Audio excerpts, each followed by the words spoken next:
Welcome, friends, and a very good evening to you. As Professor Shadow here on a Sunday evening, wishing you a very warm welcome to come share the shadows with me on this Sunday night, even though I have to draw the blinds because it's still so bright outside. But we're here anyway. Welcome. Thank you for joining me today. Really appreciate it. And let me just get set up real quick while I'm waffling to you. And Nora, hello. How do you do? Hope you're fine. So I'm just chatting as I get this set up. Make sure we're all, yes, good, excellent. We are working. So I am only on today until past because I have another call to do today. Fortunately, I am working on Sunday evening today. It's the only time I could fit this call in, so I have to do it. But welcome everyone. So let's crack on straight away. Let's see what we got. I'm just so unprepared today. I do apologize for being completely and utterly unprepared this evening, but I'm here. So let's go over really quickly.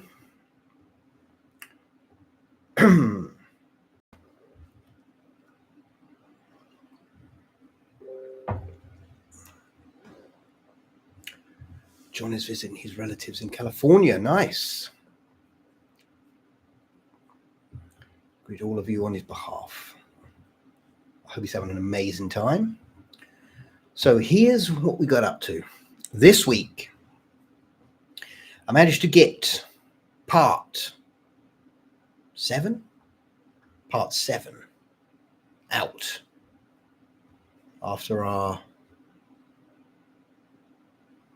different change of direction. I managed to get part 7 out for Ashes of Reality. So I do hope you had an opportunity to enjoy that. Then we came to the big one, the big finale, the big twist, the one everybody has been waiting for. In this video, in this story, everyone's question is answered from a previous saga. So if you haven't watched part 8 of Ashes of Reality and you're still stuck in a previous saga wondering what happened to a certain character, then go ahead and watch this part 8 to completely blow your mind. This took me, I have no idea how many rewrites, but I believe I got it. I believe I got where I wanted to be with it. So yes, if you haven't yet got here, make sure you watch them in order. Don't go watch episode 8 without watching the previous ones. But this is the one that the most questions I had was about the character in this story. So here he is. If you're wondering what happened to a certain character in a certain saga, your questions, your twists and turns, and your surprises and shocks will be answered in this story.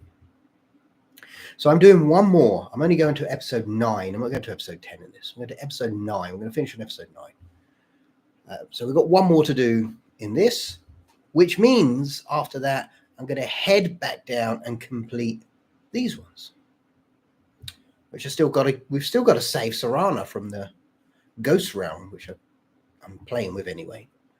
Yes. Jeanette is on. Good evening, Jeanette.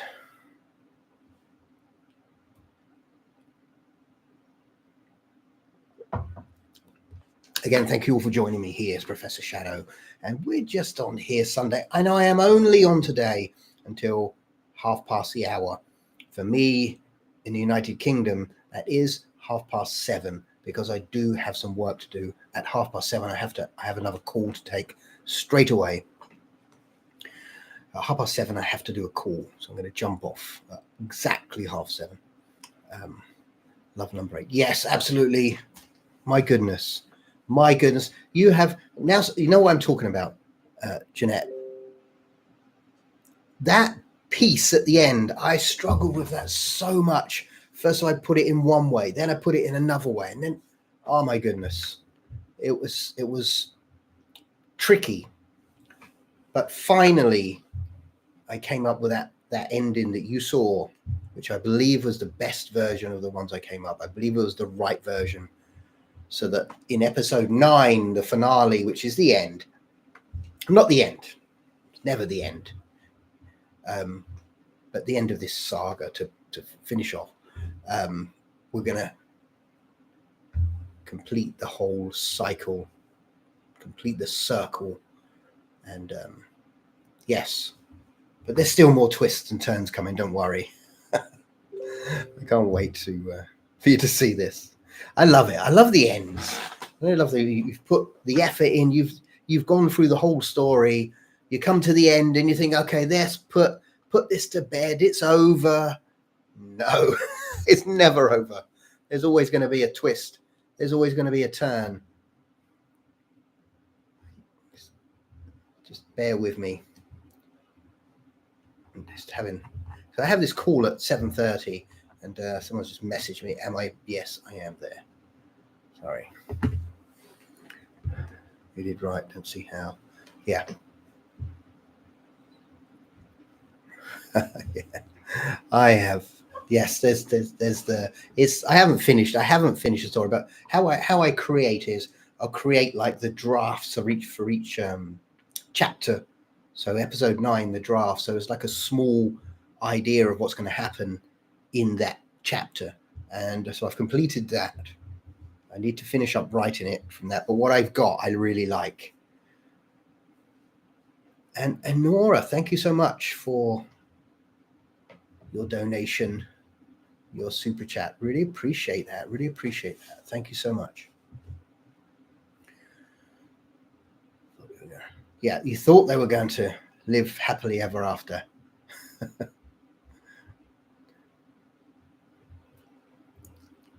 But they're not. Well, they might be. I don't know. It's left. We're going to leave it on a cliffhanger, of course, because I don't want to finish it, because I want to create more. So I want it open. I want the worlds to all collide, to open. But this is great. I don't want to put too many spoilers, but the Ashes of Reality is a great opportunity, because we can do things in there that we can't do elsewhere. So, whereas when we're in like the Crimson Dawn world, I was thinking about a story of a haunted chemist. Nice. In the Crimson Dawn world, we've got all these things going on, which is great, which is where I wanted to be. I wanted to be where do I go next? What direction? Oh, this is happening here. That's happening there. And now I'll focus on this one. I'll focus on this one. Now I have a completely new world that I can go to any time now and create stories from. And we have such great characters there already. So some of our favorite characters are building in this new world. Mira, for example, what a character. What a character. Amazing. The daughter of Simon Winter. This is so great. All the things you couldn't do with Winter, you can do with Mira. And you can create in this new world. Yeah, really looking forward to doing some offshoots. And now we've got these other great characters, haven't we? We've got Mira, we've got Veyron, we've got the new Alpha, Ilaria. You know, we've got all these great characters now. What about the backstories for those? What about their origins? And this is why it's so exciting when you open a new world and start creating there. There's so much you can do. What about something else that happens that they need to defend against? I'm not saying any more about that. But anyway, what about that? So good.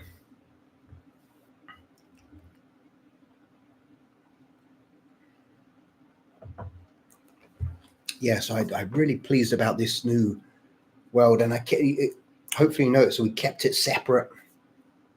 So we're not just going to have the world, everything goes wrong, and then Winter can come in and save them. He cannot go there. So that was a great great piece instead of the usual, the easy way out of, okay, there's a problem, let's send in the big guns. He can't even go there. Amazing. So they have to figure everything out for themselves. Excellent. Yeah, really enjoyed that. It's such a great story as well. Such a great story. And he's back. Oh, yeah. Yeah, I know where you're coming from now. Yes. We wondered where. See, that's the whole thing, is I think he who shall not be named, it could have been easy to just put him back in the world and he comes back as this. Oh, and look out, because next week you're going to have a Winter's Tales with what happened in the conversation between those two characters to bring into this world. So that's coming. Look out for that in the Winter's Tales. So we missed the Winter's Tales last month, so we got a new one this month coming. So what? Because he's just sort of poof, there he is. But what happened? What was the conversation to make him go there? That's what I wanted to do. So we got that coming for you this week. And we got part 9, the finale, the finale's, the finishing up of Ashes of Reality, which is good, because when that's done, we can get to, because I don't know if anyone's hanging on the knife edge to what happened with Sorana, because we've got to go there as well.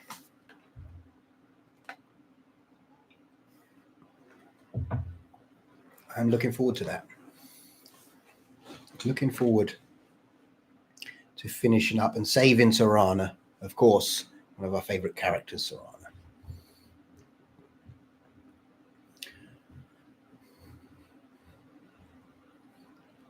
Quite nice. It's quiet today, but I'm only on, like I say, I'm only on till 7:30 today, 7:30 p.m. British Standard Time, because I do actually, unfortunately, I never have work on a Sunday, but I had to take this call today because they couldn't fit this call in any other time. It's quite an urgent one, so I said I'd do it. So just jumping on here. It was a little bit quiet. We watch it at 7:28. Everyone will jump on. Hey, we're here. Yeah, exactly. As I'm saying. People come on just as I'm heading off. Yeah. But I'll be back next week, of course. I'll be back next week, but this week, yeah. This chap.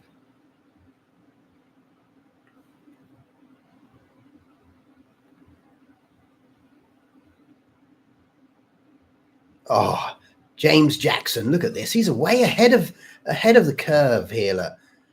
Good evening. 8 was a great cliffhanger. Where did He Who Remains Alpha come from? So yeah, so we sort of said about that. We explained a little bit about that because the Alpha lineage was cheated, there's a remnant of Lassina within this. Although the gods have gone, winter's gone, there's still an element left. And that element didn't like the fact that the lineage was cheated. So He Who Remains was created. There's a short little piece in there about that. And the zombie mirror, I'm not saying anything about that whatsoever. Sorry. I cannot divulge. But I appreciate the question. I appreciate the awareness. That's so good.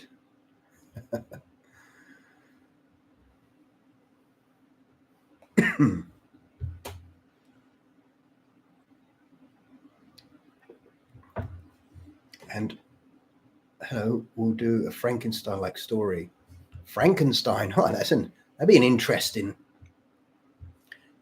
one to do, wouldn't it? That'd have to be with like a Lestat type thing or a necromancer type story, wouldn't it? Yeah, definitely. Definitely we can think about that.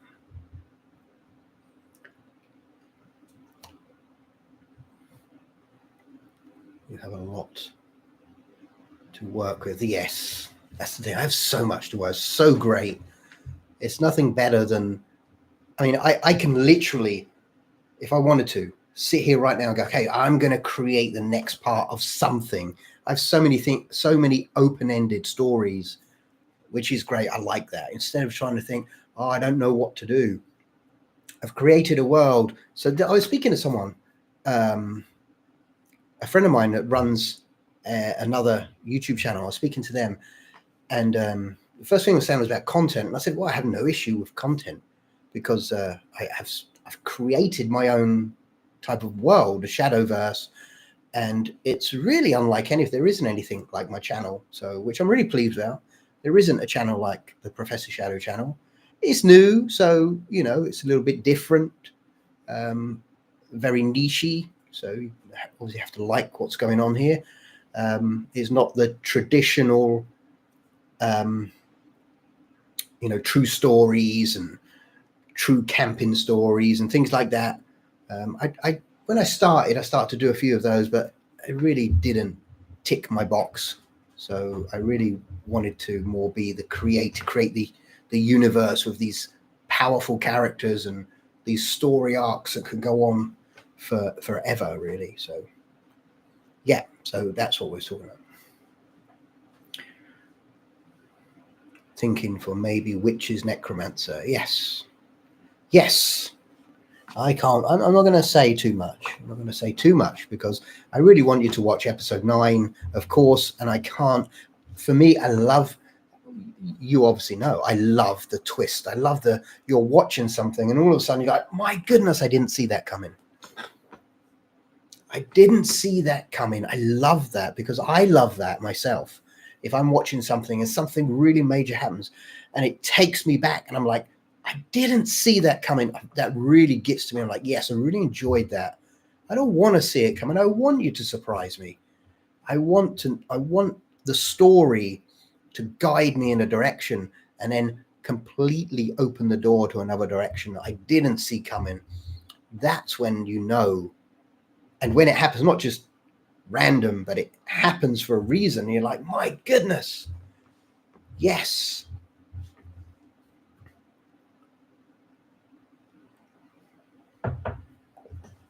The Alpha has to unite all the clans of wolves.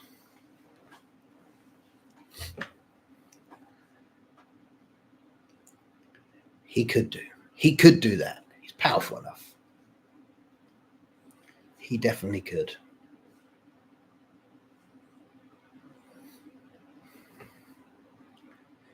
Yeah, I look forward to. I'm not saying anything. I look forward to you checking out.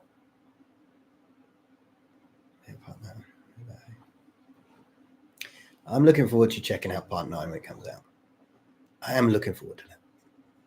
I haven't actually finished writing. Like I say, I create little snippets, so here's part 9. Okay. And I do chapter 1 and I do a brief description of it and I'll tinker it. Then chapter 2 and chapter 3, 4, and till I get to the end. Okay. And I'll look at it. Okay. Now I'm going to write chapter 1, and I go in and write chapter 1. At the minute, all I have is the brief descriptions, but the story's there. So literally I could tell the story now. I could tell the story, but I'm not going to. But I could tell the story now. Dear Professor Shadow, what inspired to make these stories? I have no idea. I believe that simply my upbringing. So I do have an idea. It's my upbringing. I found when I was younger, I found comfort. I had an upbringing that was, we've all had bad times, an upbringing that wasn't as pleasant as it could be. And within that upbringing as a child, I found peace, and I found happiness and community, believe it or not, within movies, horror books, ghost stories. These are the things that I could step outside of the reality of the world and go and embrace. And they gave me comfort in a time when I needed comfort. Well, of course, that, as we know today, sticks with us. It sticks with us in our mind. So whatever you did as a child that actually comforted you, you will have nostalgia, etc., for that in the future, because your brain will go back and look into the part of the brain called the hippocampus, and it will remember those the things that made you feel good. Nostalgia. It made you feel good.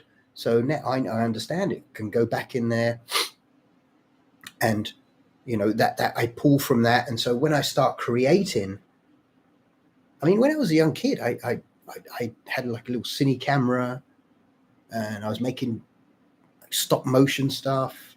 I was doing stories. So it all comes from back then. That's what inspires me. I think instead of inspire, it's a part of me now. It's a part of my makeup, of my psyche, of who I am. And that's what inspires me to create the story. Yeah. I think with the vampires will be more involved. Yep. We're going to get them in there, of course, because we have the main man coming in. We have the main man. Hi, Mr. Show. Hello, Shelley. Good evening. Lovely to see you on here. Comics and books were my go-to as a child. Yes, absolutely. James, I agree. Jeanette, they still have to find their kind. Scout around. Yeah. Yeah.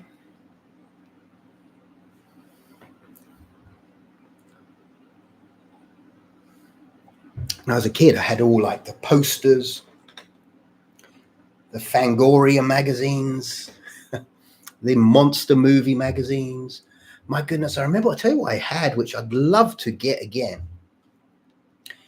I don't know. They used to have here these bubblegum cards, and they were Hammer Horror bubblegum cards. And I always remember having like the Peter Cushing ones. Obviously, they're long gone. Probably can get them on eBay or something, but they were so cool. I remember having those, collecting those. And the movies, yes, movies obviously were really hard to collect. So we had to collect like cine camera movies, and obviously look at the cover of the cine camera box. So colorful, bright, shines out at you, makes you want to see that. So good. I think the problem with today is that we have there's too much choice, and that back in the day I could sit and watch movie after movie. I couldn't do it now because our brains have been dopamine enhanced to quickly go from one thing to another, and our attention spans are dropping. Fortunately, I still have a great attention span, so I'm able to sit and when I wrote the story, edit it in one day. So I literally start and don't stop until I've done it. So yes, that's a great trait. If I didn't have that trait, I wouldn't be able to get it done. You can imagine if you have the attention span of a TikToker, and you have to scroll every 5 seconds. Are you a fan of Hammer Horror? Yeah, absolutely. I have every Hammer Horror movie on Blu-ray and DVD. Some on Blu-ray, some on DVD.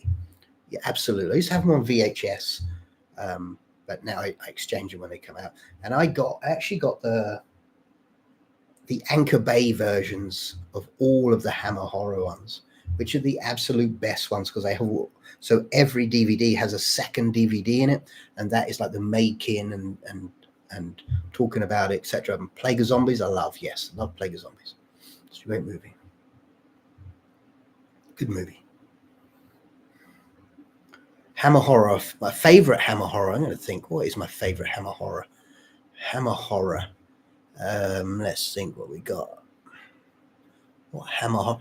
I'm going to be quite I'm going to be quite off with this, and it's not what you're going to think. I think my favorite Hammer Horror, the one I would watch the most and could watch over and over again, is Quatermass Experiment. Totally off because it's like a sci-fi horror, but it does have a big monster in it, so it's a horror. From there is going to be Dracula with, of course, the main man, Peter Cushing and Christopher Lee. or The Horror of Dracula, it's also known as. Yes, those two probably are the ones I could sit and watch over and over. And in fact, I've watched them more times than I know. But yes, they're such great movies.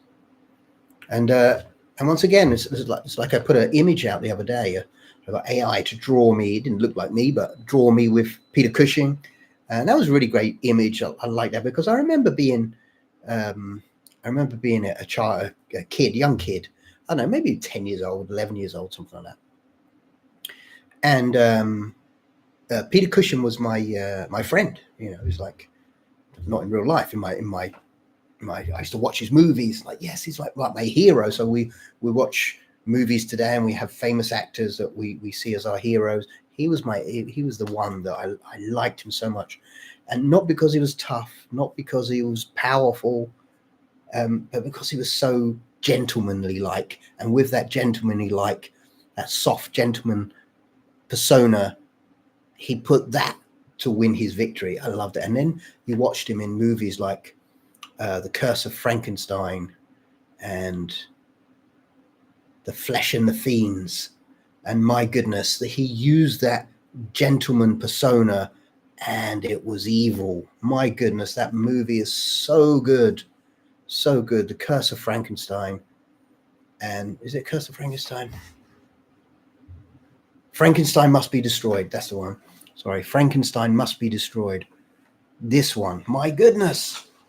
My goodness. So good. Is Quatermass Experiment set in underground? So that's Quatermass in the Pit.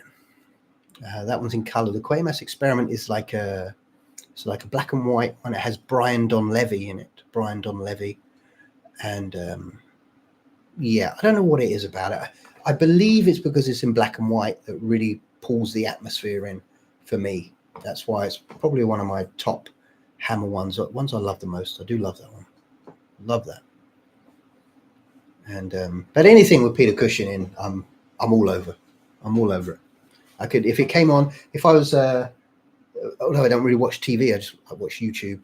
But if I was sitting here and I flicked and there was a Peter Cushing movie, I would watch it. I would sit and watch it, the whole thing. I wouldn't skip it. I would sit and watch it.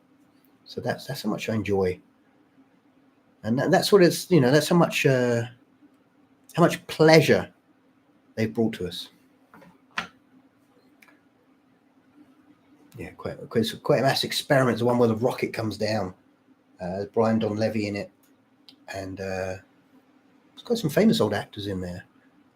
And they got the guy out, Carruthers, and he's not talking, and then he starts turning into this monster, and then he goes into Westminster Abbey, and there's this great monster there. Oh my God, it's so powerful, so good. So good. Such a great film. My goodness. Great to watch on the big screen as well. Yeah. That was always my dream. I think I'm going to get that one day. One day is to have like a huge room, put your cinema chairs and have that massive screen in there. One day I'm going to do that. One day. I'm not sure when, but yeah, that's going to be the greatest time. And you have your own little cinema in your home. One day, ooh, mark those words. Cinema room would be so fantastic. So fantastic. Can you imagine? Huge screen. You got your cinema chair. You know, you got the lights. You got the huge screen, and you're sitting there, and you can watch any movie, anything that you would like to watch. So you could put the Quatermass Experiment on, and you could watch it. Surround sound, of course. Sound coming from all over the place. My goodness. This would be so good. We are having tacos. Nice. Surround sound, yes. Bon appetit. Bon appetit indeed.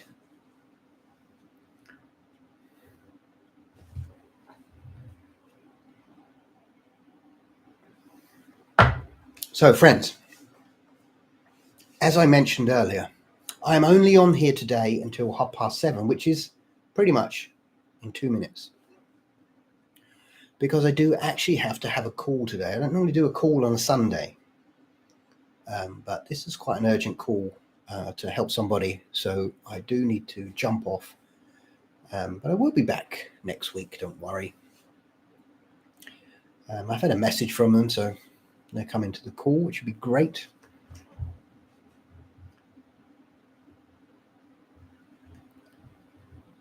So I will be jumping off early today. Unfortunately, I know we're going to miss out on that extra half an hour of fun, but I do actually have to have a call with somebody today. But thank you so much, friends, for joining me today. It's a shame, but I'll see you next week, Frederick, and everyone. Yes, I do apologize, but this is, as you may already know, I do work in helping people that have some issues, and this is quite an urgent call, so I did agree to it on a Sunday, which I don't normally do, but I did today. So I do apologize, friends, but maybe we'll have to go an extra half an hour next week. On that note, friends, thank you so much for joining me. I do apologize. I do have to run today, but look out for episode 9, Ashes of Reality. And if you're in the members area, look out for Winter's Tales to find out why. On that note, thank you so much once again. I do appreciate you joining me today. Truly appreciate it.